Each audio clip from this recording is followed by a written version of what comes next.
Hello, everybody. Okay, I had a story time. I gotta tell y'all a funny story. For those who don't know, I am Dornika, aka Nikki Cole.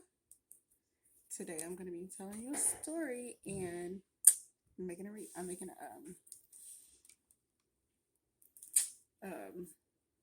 what do I call it? Breast Cancer Awareness Week today. Okay, but this story is so funny. I hope my brother don't come out here and interrupt me because he has those beats in his ear and he comes out and he's really loud. He's like, "Hey," I'm like, "Dude, shut the hell up, okay? Because you're too loud." But anyway, I want to talk about this time. See, the thing about it, when you're chosen by God, when you're really chosen by God and called for a specific purpose and plan, it's like you can't be exposed. Exposure where? Bitch, where? But anyway, okay, so like I know there are different people in my life. They act like they love you, like they're friends. So they really just frenemies. But the thing is, every time somebody tries to come against me in any type of way, they end up losing.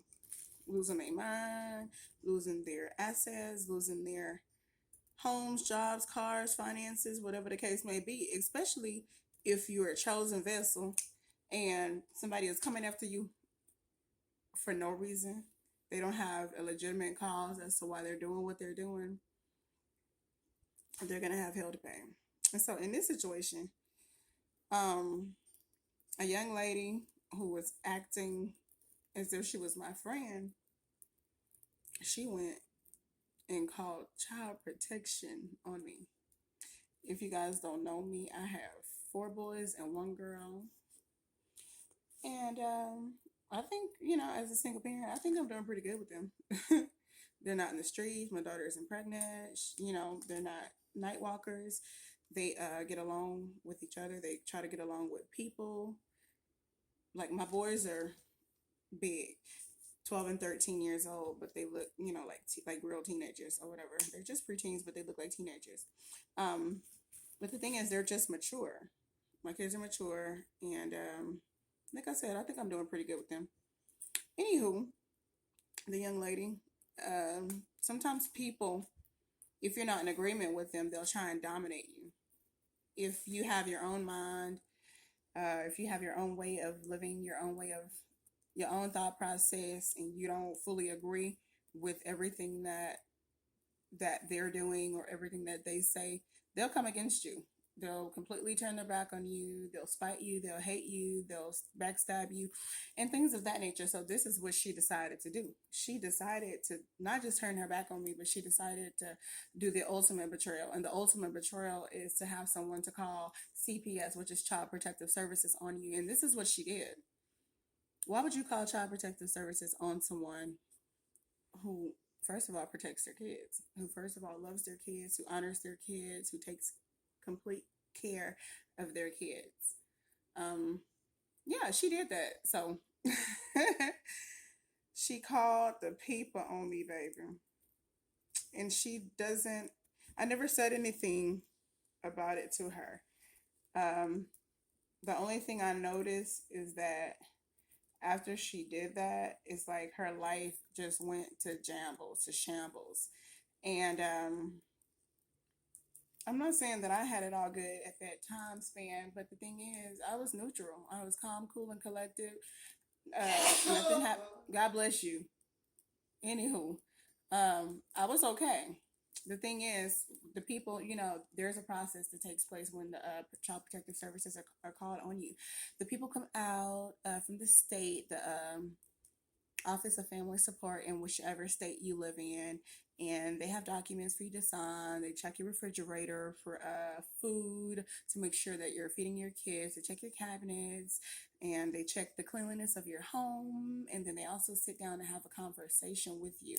And they'll also go behind your back to go to the schools to meet with your kids in person to make sure that they're well well nourished, and that they're not malnutrition, and that they're well kept and in a healthy state. So they had before they came to my house, they had already been to the school to check on my kids behind my back. Um, the thing is, they came. They're not supposed to tell you who the person is that called in on you. Um, but the lady was so shocked after she came to meet with me. She was appalled. They were so embarrassed, at the fact that the lie that was told, the scandal that, that was told on my name.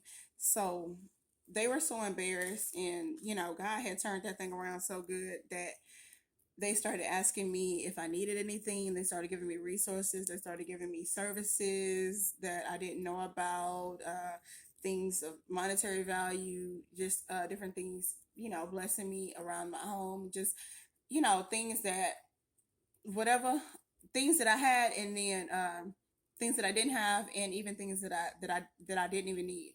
They just was coming out of the woodworks with things. Okay, well, we're gonna do this, we're gonna do that, but since we came, we have to go ahead and follow through with the whole process, which was like a 2 week thing. They would come in and check with the kids and have me sign documentation and thing of that nature.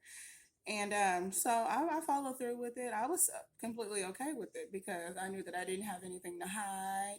And so we did the process. They came in every day. They came. They would, just be heartbroken that that they had to do that, and it's just so crazy because people go out of their way to try to belittle you and try to slander you.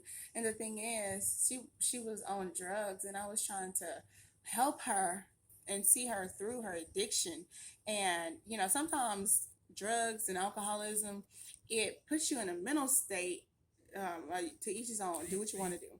I drink wine. I drink daiquiris and things of that nature, whatever it is that I feel like but I'm not an alcoholic. You know what I'm saying?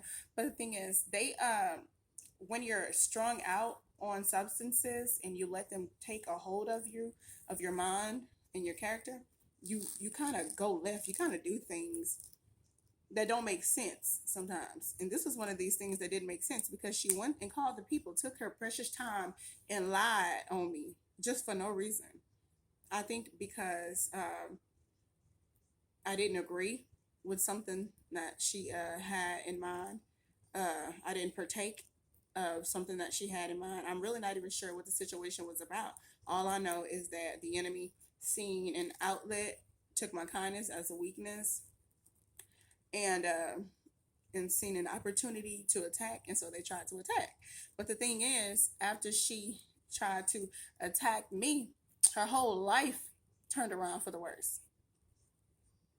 Her whole life turned around for the worse. And it didn't matter how many pictures she tried to put up to prove that she wasn't going through.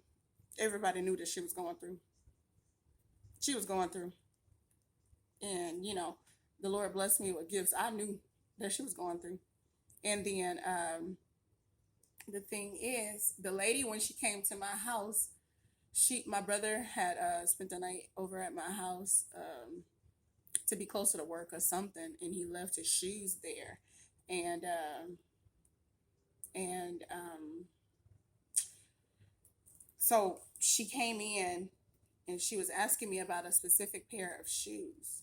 See, the person who had came to my house, you got to be careful who you let in your house, baby, because they start scoping out things and trying to see how they can spite you.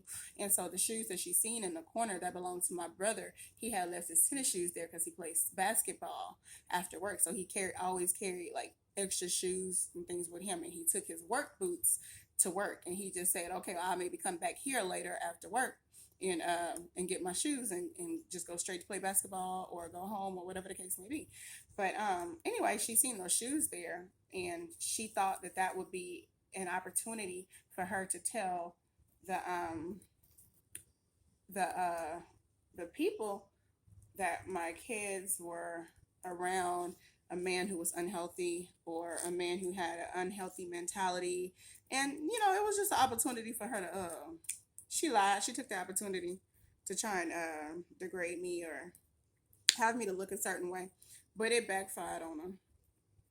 That's it.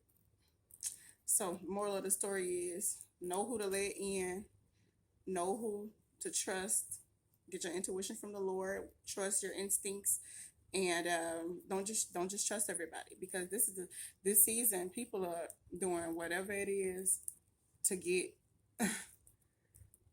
to get at the chosen ones. They're doing whatever it takes. They're lying, stealing, cheating their way, trying to get to the top, trying to look good in situations. People will create scenarios and just lie, scheme, and scam, just to look good. But when you're chosen, nothing is going to stick. So it doesn't matter what they do or what they say or how they come across or how they try to make you come across. It's not going to work. Just continue to do what you're doing. I'm not going to keep just saying stay positive, because in some cases you don't have to stay positive. You can't stay positive in a lot of cases. You got to stand your ground sometimes. So whatever you have to do in that moment, do what you got to do, but always protect yourself and stay just rooted and grounded in love. Do everything that you do, let it be done in love. But also be smart, be aware that everybody is not your friend. Some people will spite you when it happens. Don't be dismayed. It happens. It happens. I'm undergoing situations and circumstances right now where people are lying on me for no reason. But the thing is, they getting their karma. It comes right back immediately. So, like, you gotta go report this. It is what it is.